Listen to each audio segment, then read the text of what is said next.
Welcome to Gadgets to You, and we would like to ask you about Nimbus platform and what kind of platform it is and to which target audience it is actually catering to. Well, thank you for the opportunity to speak to you. Uh, Nimbus is a platform for discovery and sharing of knowledge. It's designed for researchers and scientists, from starting from students who are doing science, technology, medicine, and going up to once they're in their careers and they're actually doing research. They can use our platform to find all kinds of knowledge, from journals to ebooks to patents.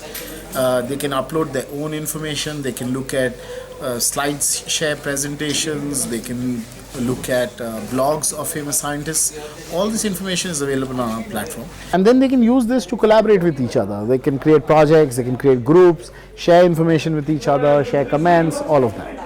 Okay, so Nimbus as a platform is right now being targeted to not only to scientists but to engineers, to students as well. Yes. So does it have a project collaboration model as well, in which people can actually collaborate on what they are doing on a specific project, and they can actually transfer the files and other data related to the project? Absolutely. It's a central piece of Nimbus.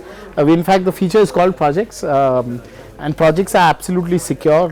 2 students or 4 students or co-authors or a whole team which is sitting across different organizations can create a project. Through the project they can share files, they can share the comments, they can share ideas, have a discussion around it.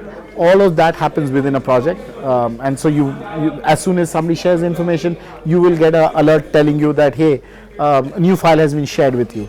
So it takes care of real-time collaboration, all of that. Okay. So when it comes to the target audience and the number of users who are actually using this platform as of now from India and some other countries, would you be able to give us some information on that? Sure. We crossed 125,000 users sometime back. I mean, we're very close to 150,000 users now. I don't have the exact number with me right now, but these are, most of these, 80% of these would be in the Indian subcontinent, which is India, Bangladesh.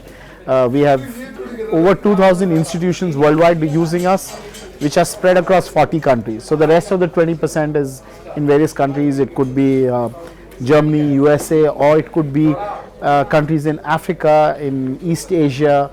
All these countries, I mean 40 countries are the users we have using Nimbus. Okay. So specific this platform, is it going to be a subscription based model on which the people can actually subscribe if they are using premium services, or it is is it a paid model, is it a paid portal where people actually have to pay some certain amount of fees, especially for students out there who cannot actually afford to pay a specific money for these things? So what is the overall model of this? That's a great question. So there are 2 parts to Nimbus. We have a free version. The free version has all this open access information, open access research, which is available freely to all, whether it's students, researchers, whoever wants to use it. I mean, we have countries in Africa using us simply because there's so much free information that we provide in one place. But we also have a paid version for advanced users, for top universities and research outfits. They have a paid version where they can include not only all the open access and web content, but they can include subscription information, subscribed data. They can create institutional repositories. So we have these premium features which are paid for on a subscription basis, annual basis, and we have the free version.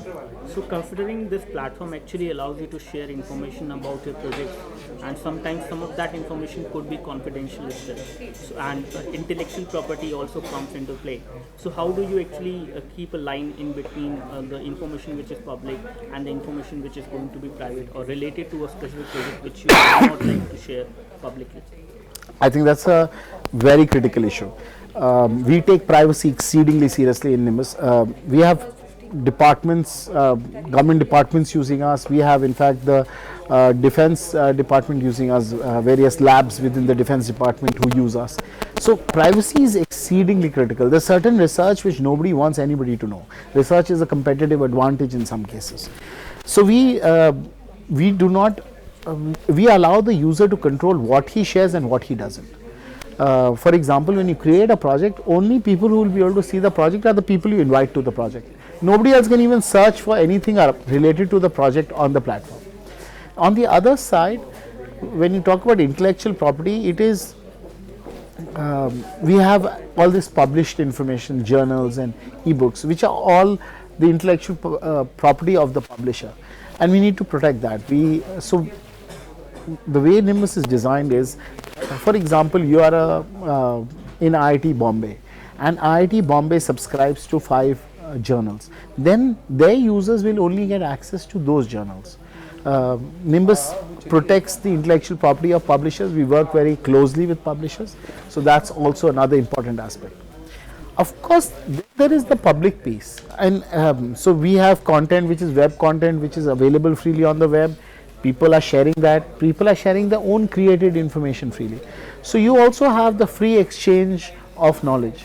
So we have protection, we have intellectual property, and we have the free exchange.